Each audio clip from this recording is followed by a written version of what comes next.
Coach, if you give us an opening statement, please. Well, coaches love when players kind of back up what they say in public, and I think I put it out there pretty consistently over the last few weeks about the resolve this team has, the heart this team has, no matter what. And today was just more evidence of what they're made of, and so I'm very happy for them, very proud of them, very happy for Dylan Eskew and Tyler Dean and Parker Marlatt and Matthew Becker. They just faced potentially the #1 overall seed in the NCAA tournament and gave up 2 earned runs. Couldn't be more happy for them, proud, and again, you don't need any more proof of the resolve of this team. All right, if there are questions for the players, please raise your hand. Let's start on the front row, far left. Alan Cole, GamecockScoop.com. Ethan, that ball in the 8th inning was on you pretty quick with the tying run on second. Was there any problem with the sun there? Did you see it immediately? Can you kind of take us through that play, please? I just kind of reacted, and it just came right to me, and I kind of got a little nervous, so I just flipped it over there. Underhand. Yeah, shortstop style. Front row, center. Jack Vilcher, GamecockCentral.com. Parker, you threw a career high in pitches today. First off, how's the arm feeling, and what was working for you so well today, in your opinion? I feel good right now, but obviously tomorrow might be a different story. I haven't done that since probably early or late fall, probably. But what was working for me today was my two priority pitches. I throw a big curveball, obviously you guys know that, with a big ride carry fastball. So when I have those two working for me, I'm pretty much unhittable. More question? I'm sorry. Okay. I wish I had figured that out quicker. Next question for the players. Back in the front row. For either of y'all, obviously, coming less than 24 hours after yesterday's loss, what does it say about this group to come back and find a way to win at any cost today? We just know how to bounce back from anything. We're the most battle-tested team in the country.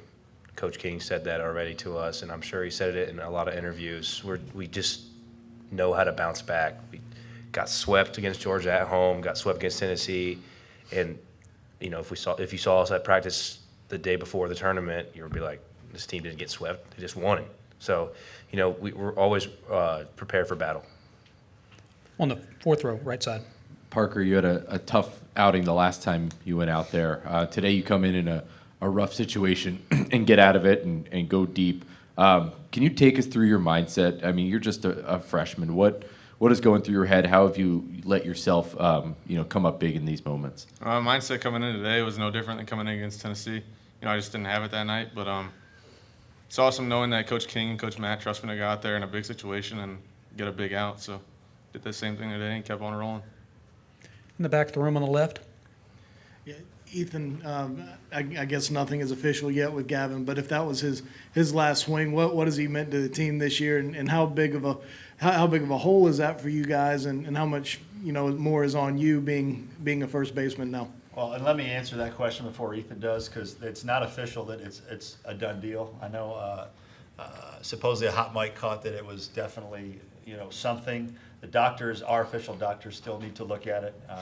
We could potentially have a Christian Walker situation, and all the Gamecock fans know what that means from early in 2000. I don't know if it was 10 or 11 when he went through that, but we are not going to say that Gavin's season is over yet until we exhaust all things that might get him on the field. If it doesn't work, it doesn't work, but we're not going to be of the mindset yet that it's over.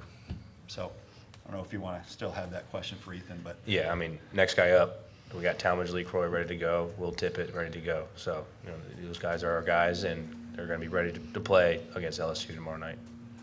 All right, in the front row on the left.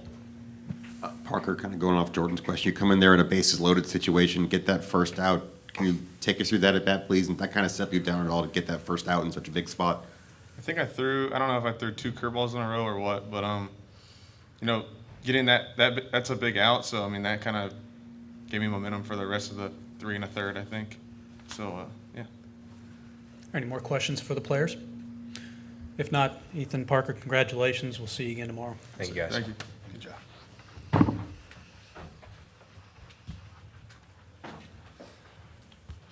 All right, if there are questions for players, for Coach, please raise your hand. Let's start on the front row. Mark, when did you know you were going to go to Parker at some point today, and have you ever seen him even in a scrimmage or anything like that throw as many pitches as he did today? No, he's never thrown 57 pitches. Rarely do you see young pitchers that are not going to be starters for you throw that many pitches in inter squads. But he's a guy we know when he gets on a little roll and he's got command of the fastball and he's breaking off that curveball, like he can get outs pretty quickly. And it almost felt like we're going to ride him a little bit like we did Veach in day one. I think it was day one. Losing track now. We've been here for so long. But it kind of had that same feel to it. And then we kind of got to the end there, and you're like, all right, it's time for the next guy. But Parker has good stuff. As you can tell here, he's got a very low heart rate. Doesn't seem to be flustered by much. And that's not an easy situation for a freshman out there, and he made a lot of big pitches. And we finally started playing defense there in the last 2/3 of the game, and obviously that, with the way we pitched, allowed us to keep them where they were. Right in the center. Perfect. Hey, Mark, kind of the same question I asked Ethan. First off, what does it say about this team to come out here and respond the way they did after last night? I don't think it says anything other than what we already know, that I've been preaching to everybody that is willing to listen, that wants to listen. This is a good baseball team, one of the best in the country. It's played arguably the toughest schedule in the country. It has a lot of good kids that play the game right, that prepare right, that are tough, that have grit, and they're just never going to show up to the ballpark without the desire to go 1-0 that day. And again, as Ethan mentioned, I've been talking to him all year about how battle-tested they are, and it will pay off when it really matters, and that has begun. So it doesn't mean anything for next week. It doesn't mean anything for tomorrow, but this team's heart cannot be questioned. Fourth row, right side. Mark, how another game with errors kind of plaguing you, how frustrating is that? I think I already covered that, so I don't want to cover it again. No, I'm joking. Okay, I'm joking. okay. I guess how frustrating is it for another game, but do you dwell on it too much in a win? No. I mean, look, do we want to make errors? No, we don't. We understand it's part of the game sometimes, and we fielded, I believe it was 979 in the league this year, so it has not been a problem for us. Last couple days it has been, but today we found a way to overcome it. Had we played good defense last night, yeah, we win that game. But some days you really hit, some days you really pitch, some days you really play defense. That's why the game is so beautiful, because you never know where you're going to be really good, what you're going to struggle with on a given day. That's why everybody loves to watch it. But frustration, a little frustrating, yeah, because I know how good we can be, and we usually are. Center of the room toward the back.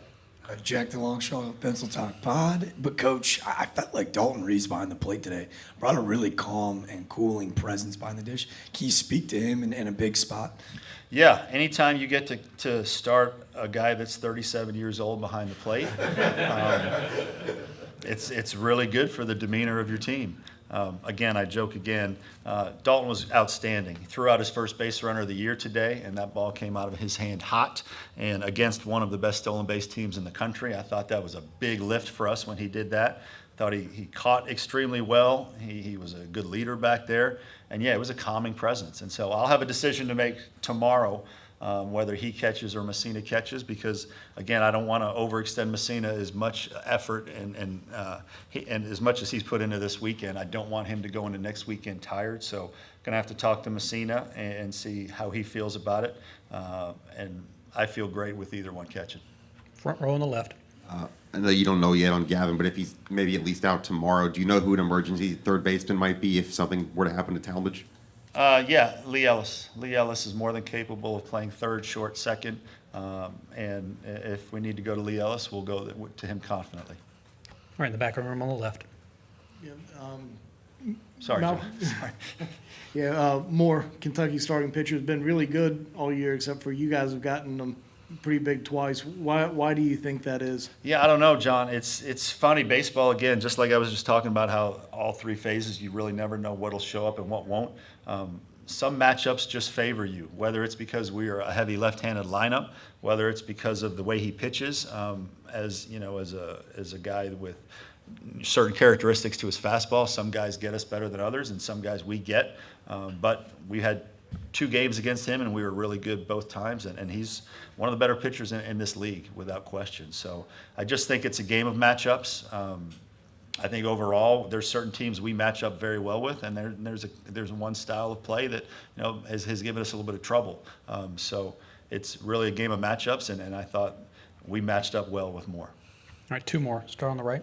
Mark, you guys have had 16 runs come with 2 outs. Was there any different approach there? What have you seen from your guys with 2 outs? No, offensively we've been much better over the last, I'd say, 5-6 weeks, and we haven't changed our approach. We've just gotten better production. We've gotten, obviously when Messina for the first half of the season was struggling with runners in scoring position. Now he's as good as it gets, so the game turns like that sometimes, and it gets contagious, and when your best guys are doing it, it's easier for the other guys to follow suit, and our approach doesn't change, but obviously the results sometimes change. All right, third row center. Mark, Kevin Skarbinski, the SEC blog. The 3 teams that we know that are in the semifinals all went 13-17, the 8 seed, the 10 seed, the 11 seed. Are seeds irrelevant in this conference? Absolutely. Because what I think is lost on some people is the context of who you played. A 13-17 record, if you've played all the top 4, 5, 6 teams, is different than a 17-13 record if you didn't. So it's such a small sample size. 30 games is an extremely small sample size when there's an unbalanced schedule.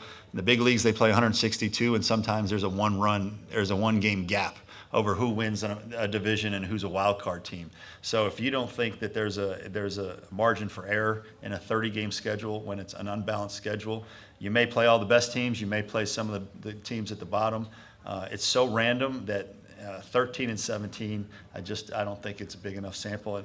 And on top of that, I will say that every team in this league is so damn good that it's a hit here, it's a walk there. I mean, it can change by a couple wins either way. So it's a damn good league is how I will sum that answer up. All right, Coach, congratulations. We'll see you again tomorrow for the Okay, semifinal. thank you.